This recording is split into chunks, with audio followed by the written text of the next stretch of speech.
ఇది తాటి బెల్లం సార్. ఇది ఈత బెల్లము. అది వచ్చేసి షుగరు, మనకు రాక్ సాల్ట్ అన్నీ ఇది ప్యూరిఫైడ్ ఉంటుంది సార్. ఇప్పుడు బయటతో మనతో కంపేర్ చేసుకుంటే చాలా డిఫరెన్స్ ఉంటుంది. మనకు డిఫరెంట్ మనకు పేస్ట్ ఉన్నాయి. పేస్ట్ కూడా ఉన్నాయి. పేస్ట్ ఉన్నాయి సార్.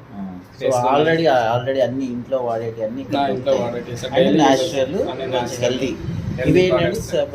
ఇది దవా చాయ్ సార్. ఓకే, ఇప్పుడు ఓకే మీరు ఇచ్చింది మాకు దవా చాయ్. ఇదే సార్. ఏంటి దీంట్లో అడ్వాంటేజెస్? దీంట్లో 24 రకాలుగా మనకు ఏమంటారు సార్, వేళ్ళు ఉంటాయి అన్నట్టు. అడవిలో దొరికిన వేళ్ళు ఉంటాయి. అవన్నీ మనకు హెల్త్కి సంబంధించిన మంచిగా అంటే ఇప్పుడు ఫీవరే కానీ, కొలెస్ట్రాలే కానీ, జ్వరమే కానీ అటువంటిది ఏదైనా ఉన్నా కూడా మంచిగా యూజ్ అవుతుంది.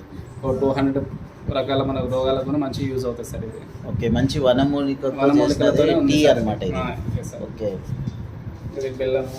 ఓకే, ఇవన్నీ different noodles sir. Sorry, noodles కూడా ఉన్నాయన్న. ఉన్నాయి సార్. ఇవన్నీ జ్యూసెస్, ఇవి షాంపూస్, జ్యూస్. ఇప్పుడు మనకు ఎక్కడైనా డ్రైవింగ్లో కానీ బయట మనం ఎక్కడైనా వెళ్తున్నప్పుడు కూడా మనకు ఇన్స్టెంట్ కావాలంటే మనం ఇవి వాడుకోవచ్చు సార్. కానీ సీ సాల్ట్. సముద్ర సాల్ట్ అది. ఇవన్నీ చెక్కేసారు. ఓకే, ఇవన్నీ డిఫరెంట్ కూడా చెక్కేస్తున్నాయి. మిల్లెట్ బిస్కెట్స్ ఉన్నాయి. ఓకే, రిమైనింగ్ అన్నవన్నీ అగరబత్తిలు. ఓకే, ఇది వచ్చేసి మంచి ప్రోడక్ట్ సార్. అది శ్రీభక్తాన్ అని మనకు అది హిమాలయాల్లో -డిగ్రీలో ఫ్రూట్ ఉంటుంది.